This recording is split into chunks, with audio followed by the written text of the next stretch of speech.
मंगलम भगवान विष्णु मंगलम गरुणध्वजा मंगलम पुंडरीकाक्ष मंगलाय तनोहरि।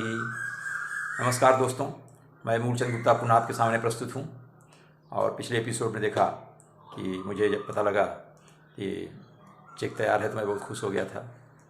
और उमाशंकर पांडे जी का भी सिलेक्शन हो गया था, मेरी वजह से ईश्वर ने हमको भेज दिया था। तो मित्रों, आज बढ़ता हूँ। फिर घर पहुँचा था उस दिन, फिर मैं तो दूसरे दिन स्कूल गया, मिला प्रिंसिपल से। प्रिंसिपल ने कहा, अरे भाई कहाँ गए थे बिना बताया यार, बताया करो। क्लास बड़ा सफ़र कर रहे थे, बच्चे चिल्ला रहे थे, आपके तीन पीरियड सब्जेक्ट हैं 11th में। मैंने कहा सर ऐसा, मैंने उनको बताया नहीं। अब बाबू ने बताया नहीं मुझे। मैंने कहा ऐसा है सर, मैं आपसे झूठ नहीं बोलूँगा, मैं नाराज़ था। आप हमारे गुरु हैं, आपने हमको 6 साल पढ़ाया है, 5 साल पढ़ाया है 6 से 10 तक इस विद्यालय में। मैं आपकी बड़ी इज्जत करता हूँ। और मैं से बताऊँ, पैसा आप लोग नहीं दे रहे हो इसलिए मेरा मन खिन्न हो गया था, मैं इलाहाबाद चला गया था। लेकिन मैंने बहुत सोचा कि बच्चों क्या होगा, मेरी वजह से मान्यता मिली है, बच्चों को नुकसान होगा, ये मेरे मन में आया। इसलिए मैं फिर आया और आ गया आपके घर पर, यहाँ पर आपके सामने आज उपस्थित हूँ। बोले ठीक है पढ़ाओ। कहने लगा, मित्रों हमको चेक दे दिया गया जैसा बताया था।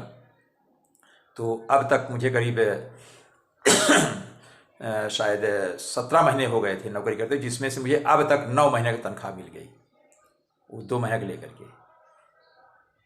और फिर आता रहा, 20-22 दिन बीता शायद, तो प्रिंसिपल ने कहा भाई हमने वांट निकाल दिया, आप परमानेंटली भर दो। हमने कहा ठीक है, क्योंकि मैं पर टेम्प्रेरी था। तो ट्रेंड के जो टीचर संस्कृत सब्जेक्ट के लिए उन्होंने निकाल दिया। तो मैंने फॉर्म अप्लाई कर दिया और इंटरव्यू की डेट आई। गया इंटरव्यू देने, इलाहाबाद में कहीं था, प्रिंसिपल भी गए, मैनेजर भी गए। तो वहाँ इत्तेफाक से ऐसा हुआ, मेरिट में पहला नंबर था, वो बता दिया, उसमें नंबर लिखा रहता है कॉल लेटर में। तो एक पोस्ट के लिए 7 बुलाते, 7 बुलाए गए, मैं पहला नंबर पर था। और मैंने उसी साल मैनेजर साहब की बहन का लड़का, मतलब मैनेजर साहब का भांजा एक था, वो बीएड कर लिया था, उसने अप्लाई किया, तो उसका 7वां नंबर था। तो वो भी आया था इंटरव्यू, ये हमको थोड़ा पता लग गया था। तो वहाँ पर संजोग की ऐसी बात थी कि जो सिलेक्शन बोर्ड कमेटी के मेंबर होते हैं, 5-6 रहते हैं, तो उसमें सब नहीं आए, 2-3 नहीं आए। बहुत 2 घंटे इंतजार किया, कानपुर से कोई आने वाला था, कोई लखनऊ से, कहाँ से कहाँ, फिर नहीं आया, वो पोस्टपोन हो गया, कैंसिल हो गया। उस दिन ये हुआ कि भाई फिर होगा, आज इंटरव्यू नहीं हुआ, तो लौट आए। फिर हम स्कूल जाने लगे। तो स्कूल जाने लगे तो एक दिन की बात है, ऐसे कुछ कोई संडे उनडे के दिन रहा होगा, संडे था शायद। तो मैं थोड़ा बहुत बिजनेस भी कर लेता था, थोड़ा बहुत। जैसे कोई किसान बोला भाई हमारे पास 1 कुंतल सरसों है, तो मैं शर्म नहीं करता था, मैं चला जा, क्योंकि पिताजी की बात थोड़ा मैं कहीं कहीं जाया करता था लाने के लिए। तो मैं एक जगह, वहीं स्कूल के पास एक गांव था खरगू के पूरा, तो खरगू में करीब 1 कुंतल या 60-70 किलो सरसों मैंने खरीद ली थी। छुट्टी में गया था तो वहाँ खरीद के मैं बोरे में भरकर बीच साइकिल के बीच में फ्रेम में डाल करके पैदल ही जा रहा था। तो वहाँ एक प्राइमरी टीचर थे, श्री ब्रह्मदीन मिश्रा, वो मैनेजमेंट में वो भी सेक्रेटरी थे। तो उन्होंने हमको देखा, हमके पंडित जी नमस्कार, बोले नमस्कार। अरे गुप्ता जी, अगर जामा में नौकरी करनी है तो 20-25 हज़ार का इंतजाम करो, नहीं तो मैनेजर साहब करेंगे नहीं, हम आपको अंदर ही बता दे रहा हूँ, मैं मैनेजमेंट का आदमी हूँ। तो अच्छा हुआ इंटरव्यू नहीं हुआ, नहीं तो आपको ना रखेंगे नहीं। इंटरव्यू में क्या, बहुत आप बताओ, कुछ नहीं, जिसको कमेटी वाले चाहेंगे उसको रखेंगे। ओरल तो होता, कोई रिटर्न थोड़ी है कि आप ही फिर जचवाओगे। तो हम 20-25 हज़ार कहाँ से पाएंगे। मतलब बोले जाओ फिर यही बोरा ढो, बनिया ही करो, यही है, या तो 20-25 हज़ार का इंतजाम करो, मैं आपको साफ बता दे रहा हूँ अंदर की बात। तो ऐसा होता है कि अच्छा ठीक है, मैं चला गया, फिर स्कूल जाता रहा। तो एक दिन 20 नवंबर आ गया। 20 नवंबर को मैं स्कूल जब पहुंचा तो प्रिंसिपल साहब ने हमको बुला लिया, रजिस्टर अपने पास रखा था, हमको साइन, बोले साइन आप मत। क्यों, बोले मैनेजर साहब मना कर रहे हैं। तो कि मना कर रहे हैं क्यों, बोले भाई समझ लो मना कर रहे हैं, साइन मत करो, अब आप स्कूल मत आओ, इसका मतलब ये हो गया। हम कह रहे कैसे, पक्का, बोले हाँ। बोले मैं जो उनकी बात आपको बता दिया हूँ। हम कहे ठीक है, उनसे वेरीफाई कर लेते हैं, आप गुरु हो, भरोसा है, लेकिन फिर भी हमारा धर्म है कि एक बार उनसे हम बात कर लें, कि नहीं तो बाद में बोलेंगे हमने तो कहा ही नहीं था। तो मैं जा रहा था, बोले ठीक है। मैं जा रहा था, रास्ते में वो हफ्ते में 1-2 दिन आया करते स्कूल, कोई काम वाम तो अलग से था नहीं उनका, खेती बाड़ी सब करा लेते थे किसी से।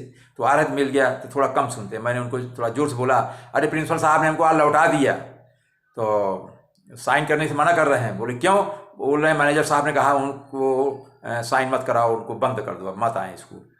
तो बोले भाई वो प्रिंसिपल काम है, मेरा काम थोड़ी है, मैं तो मैनेजमेंट का आदमी हूँ, मैं मैनेजर हूँ, चेयरमैन हूँ, वो जाने की पढ़वाना ही नहीं हमसे नहीं, वो बोल रहे थे तो आप ही बात मानेंगे ना।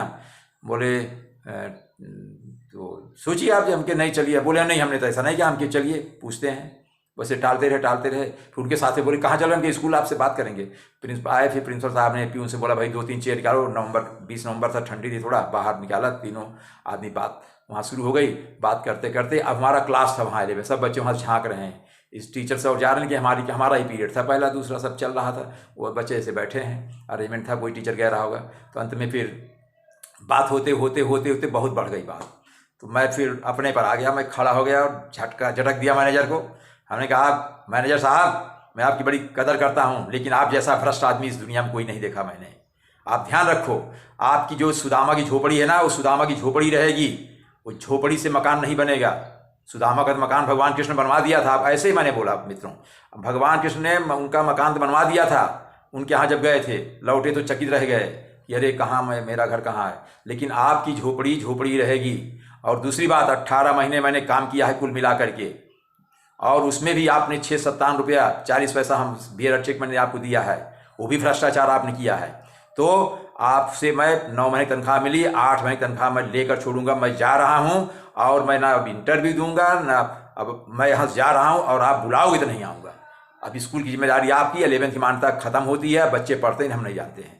बस झटक कर स्टाफ में आया, सबको नमस्ते किया, बच्चे दौड़ कर आ गए 11th वाले। अरे सर आप नहीं पढ़ाएं तो हम लोग मऊआ में भागेंगे, यहाँ संस्कृत कोई नहीं पढ़ा पाएगा। हम कि भाई वो हम स्कूल मत तोड़ो, आप पढ़ो नहीं के। फिर उसके बाद मैंने सुना, जो बाद में मैं घर चला गया, बाद में मैनेजर साहब हमारे आए घर पर 2-3 दिन बाद, बड़े भैया से मिले, तो हमको मिले, हमने उनको नमस्ते नहीं किया वहाँ पर। इसको हमारी आप धृष्टता समझ लीजिए, जो भी बचपना जो भी समझ लीजिए, या मैंने नमस्ते नहीं किया। चारपाई पर बैठा, मैं खड़ा नहीं हुआ। अंत में वो आए, बोले भाई ये बहुत बचपना करते हैं, ऐसा हमको डांट दिए हैं, ऐसा चाहिए चलें पढ़ाएं लिखाएं। तो हम क्या, नहीं मैं अब तो नहीं जाऊँगा, मैं मैनेजर साहब नहीं जाऊँगा। भैया बोले क्या बात करूँ, नहीं मैं बिल्कुल नहीं जाऊँगा। इन्होंने रखा और निकाल दिया, अब मैं बेइज्जती कराने नहीं जाऊँगा, ये अपने भांजे को रख लें, नाउ ही इज़ फ्री। तो मैं नहीं गया। फिर मित्र मैंने गया, पता लगा बच्चे भाग रहे थे। प्रिंसिपल मैनेजर रात बच्चों के यहाँ जाने लगे कि नहीं स्कूल गुप्ता जी बुलाएंगे, अभी इंटरव्यू होगा, बुलाएंगे। मनाते रहे, पता नहीं क्या हुआ। उसके बाद मैं स्कूल छोड़ दिया, तब से मैं स्कूल नहीं गया। मित्रों बस यहीं पर मैं अपना वक्तव्य समाप्त करता हूँ। धन्यवाद, फिर मिलेंगे, नमस्कार।